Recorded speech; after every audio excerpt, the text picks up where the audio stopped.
Army presents The Big Picture, an official report produced for the armed forces and the American people.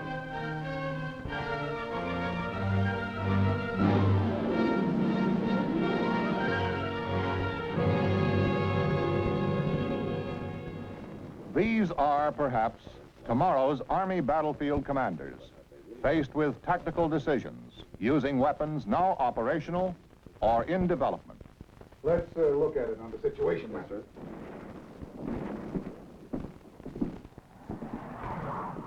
General, we have confirmation of a target. Here. Elements of an armored division. I recommend we use a big one. Fine. What do you think from an operations viewpoint? Well, I concur with the recommendation. It won't interfere with our plan of operation at all. Then it's agreed? All right. Let's give them a solid punch.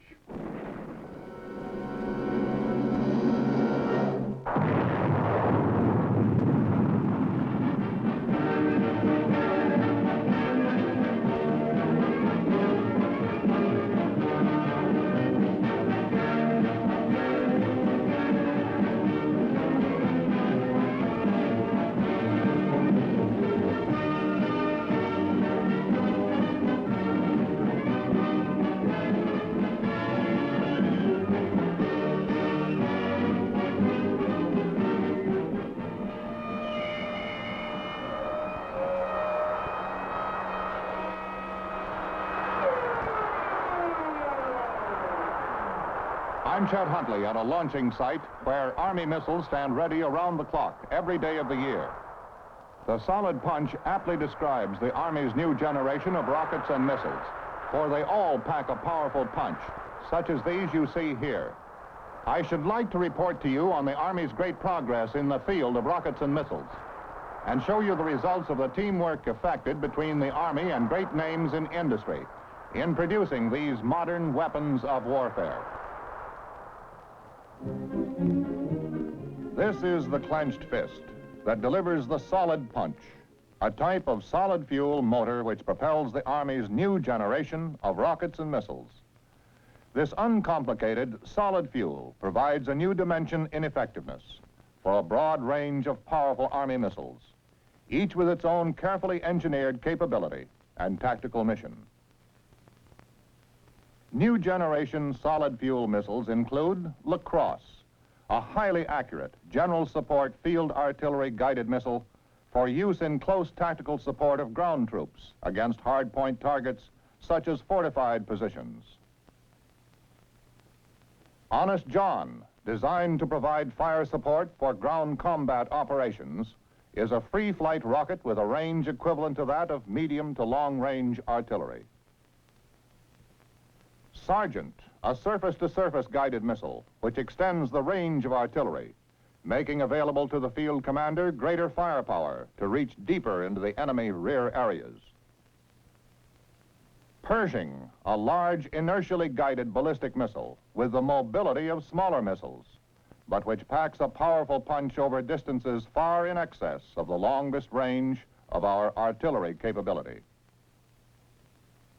Hawk is an anti-aircraft weapon system designed to defend troops in the field against enemy attacking aircraft flying at low altitudes. Nike Hercules soars to altitudes in excess of 100,000 feet over a range of 75 miles and is a high-level anti-aircraft missile.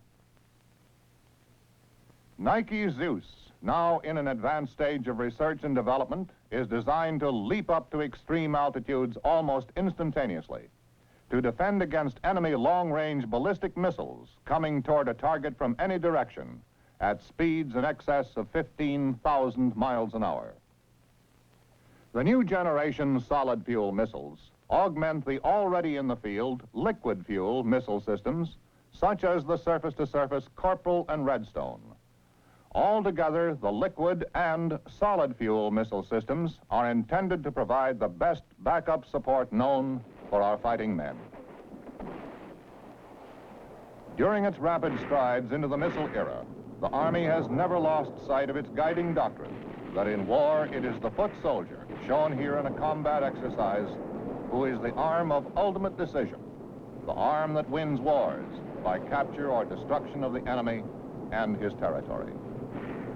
In addition to the new and effective missile and rocket support, the infantryman has been and still is supported by artillery.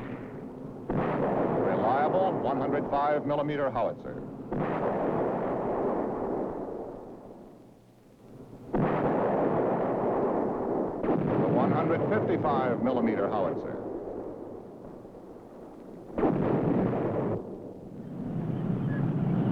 And the new 175-millimeter self-propelled long-range gun.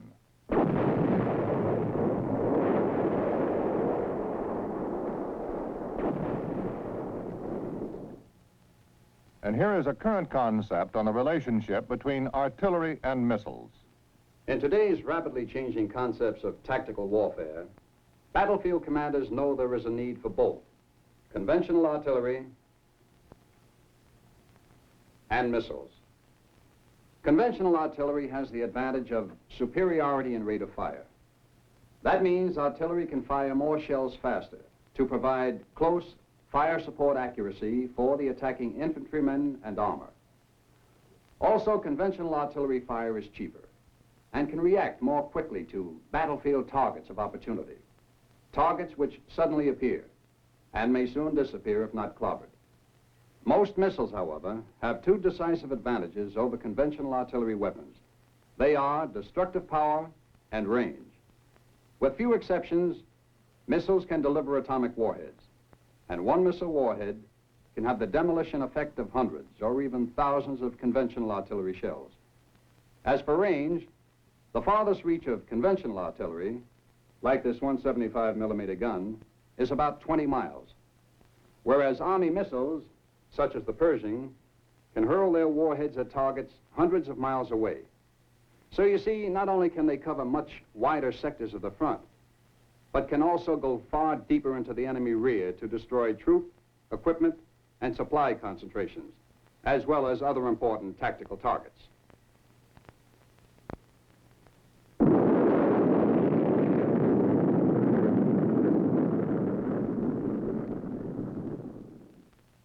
The Army brought America its first triumphs in missilery beginning in 1949, revealed in this historical motion picture film with the launching of the WAC Corporal missile. This liquid fuel missile system was the first to penetrate outer space and reach an altitude of 250 miles, then a world record.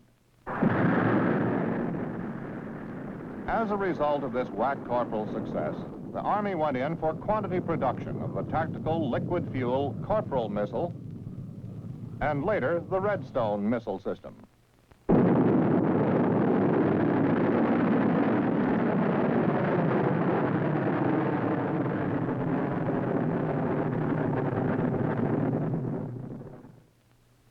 These efforts were climaxed by the launching of the Army's Jupiter-C missile system that put into orbit the free world's first satellite, Explorer 1. In addition to this historic space achievement, the Army has since made many subsequent missilery contributions, which have helped provide the basis for our nation's exploration of outer space. The Army's liquid fuel missile systems are fine, useful weapons. They have and are serving their purposes well. It was inevitable, however, that in the evolution of missilery achievements, a more simple fuel system was required. A system that assured greater mobility and would withstand the rigors of battlefield transportation. Also, the Army needed missiles that would not take so long to erect, fuel, and fire. In the words of the experts, the Army required rockets and missiles with fast reaction time. In Army laboratories, such as those at the Picatinny Arsenal, efforts had been underway to create missiles with fast reaction time through research in the technology of solid fuel propellants. At the Jet Propulsion Laboratory of the California Institute of Technology, then under Army contract, scientists made a giant stride forward in solid fuel research. They discovered that polysulfide polymer, a kind of synthetic rubber commercially produced by the Thiokol Chemical Corporation, was an excellent rocket fuel that would harden and bond itself directly to the wall of the rocket case.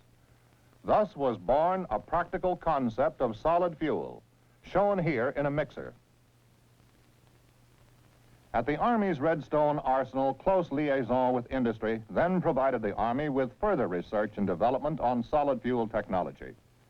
In 1948, an Army industrial team undertook the production of a case-bonded solid propellant rocket motor.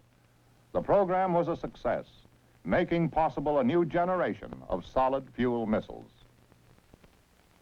The first solid fuel motors to be produced in quantity by the Army were small but effective and included the engine for the air-to-air missile Falcon for the Army's sister service, the Air Force.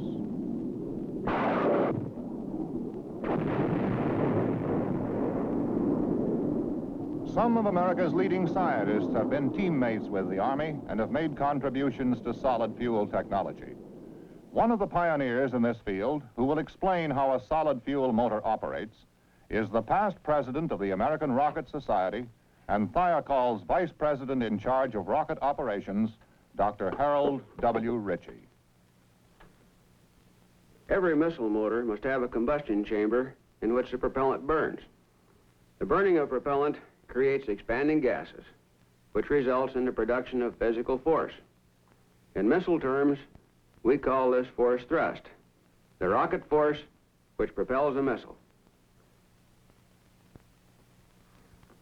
One of the great advantages of the solid motor is that the combustion chamber is formed within the solid propellant charge.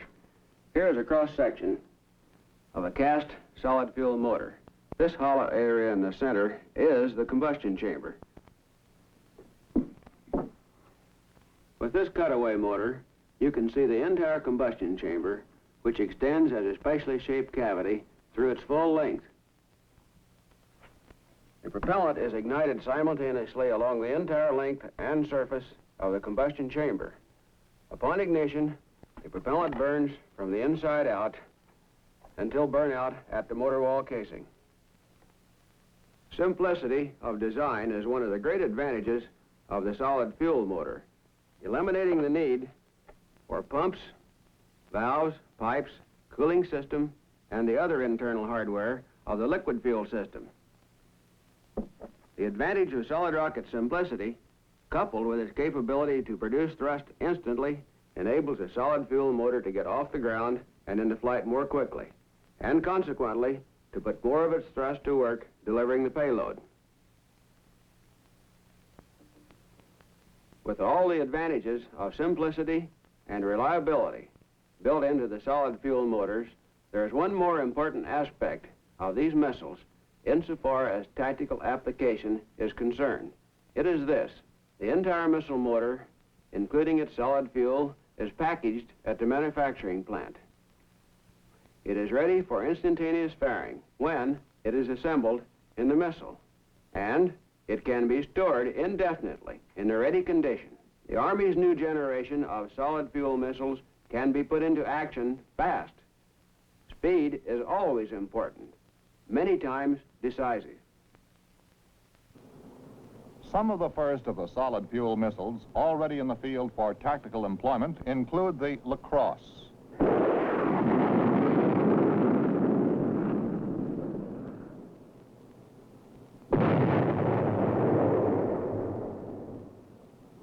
The Hawk, which uses a homing device guidance system to knock out low-flying enemy aircraft, thus filling the gap from 0 altitude up to minimum Nike capability.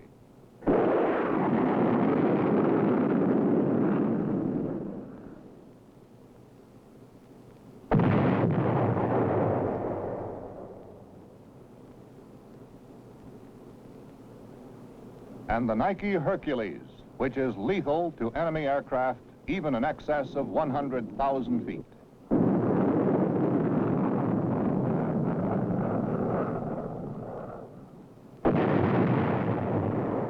Highly effective are the first of the second-generation missiles. However, the small solid motor was not powerful enough to deliver heavier payloads over longer ranges. A hoped-for solution to a larger solid fuel motor was put in this test stand, a motor with 5,000 pounds of solid propellant.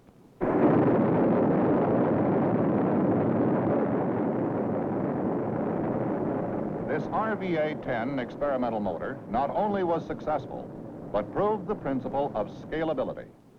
This meant solid motors could be built up to any size, with thrusts capable of delivering huge missiles with heavy payloads over vast distances. The Army's new generation of solid fuel motors was now in the big leagues, as indicated by this static test firing.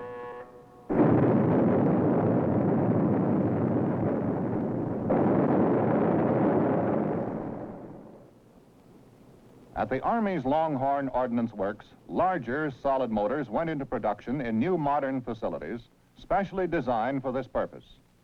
The Sergeant was one of the first of the larger solid fuel missiles made possible by these impressive Army successes in solid propellant technology. This large motor is the first stage booster for the Sergeant system. Now in research and development stages, the Sergeant is lighter and smaller than its liquid fuel predecessor, the Corporal, yet has greater firepower. The complete system requires fewer vehicles, and it is adaptable to all kinds of weather and terrain. The missile requires less time to be put into action, since all of its components may be assembled in the field in a matter of minutes. This is because the solid fuel propulsion system is completely loaded at the manufacturing plant, and therefore no time is lost at the launch site on fueling activities. The Sergeant system has a specially adapted erector launcher, which may be emplaced anywhere without special preparation, as demonstrated here in a field emplacement exercise. Solid fuel missiles can be stored in the ready condition indefinitely, a definite tactical advantage, since the time required to get the missile in flight is reduced to a minimum.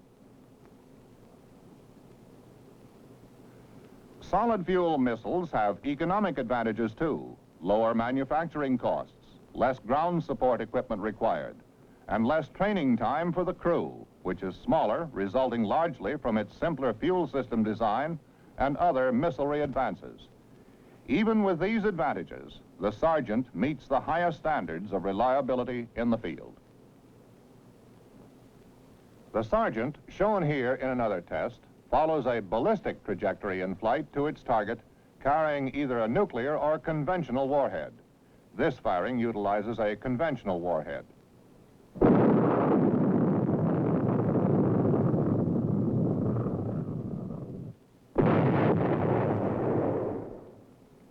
The X-17 experimental high-altitude research rocket was one beneficial result of the progress in solid fuel technology accomplished by Army industrial teamwork. These Army accomplishments were to be a major influence in the development of solid fuel missile systems within the other services. The Air Force called on one of the Army's industrial partners to develop the 3 solid fuel propulsion stages for the X-17, which was launched after only 6 static tests of its first stage solid propellant booster.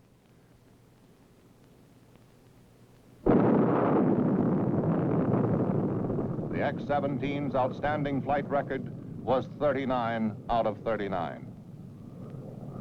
The X-17 paced the swift march of missile history that led to the development of the Air Force Minuteman, the free world's first solid fuel intercontinental ballistic missile system.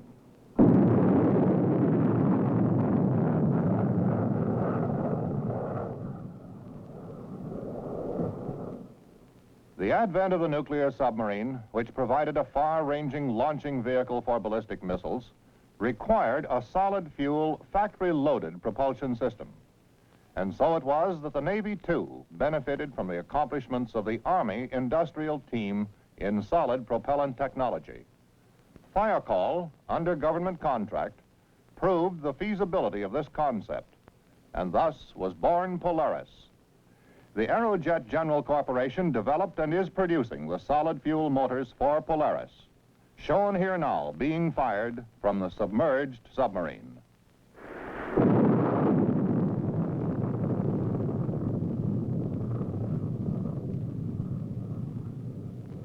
The controlled atmosphere and smooth ride of the nuclear submarine provides a far-ranging launching vehicle for our defense. The Army's Pershing missile system, now in an advanced stage of research and development, goes through a field demonstration to show how it has been especially developed to meet the rugged requirements of land warfare. The solid-fuel Pershing is engineered to withstand the jarring transportation of terrain the world over and to operate efficiently in a wide variety of temperature and humidity conditions. It is more field-worthy and more accurate than the Redstone missile, and yet it is lighter, smaller, and is extremely mobile with its transporter erector launcher. In its present stage of development, the Pershing system could be scaled up somewhat and modified to obtain a greatly increased range. With its proven reliability, the Pershing is a powerful missile for field Army support. And now at a special installation at the Redstone Arsenal, you will see a night captive firing of the entire Pershing propulsion system.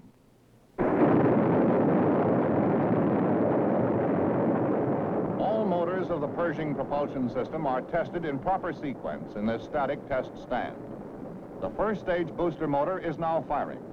The second stage motor is mounted just to the right of the booster, and it will fire after the first stage burnout.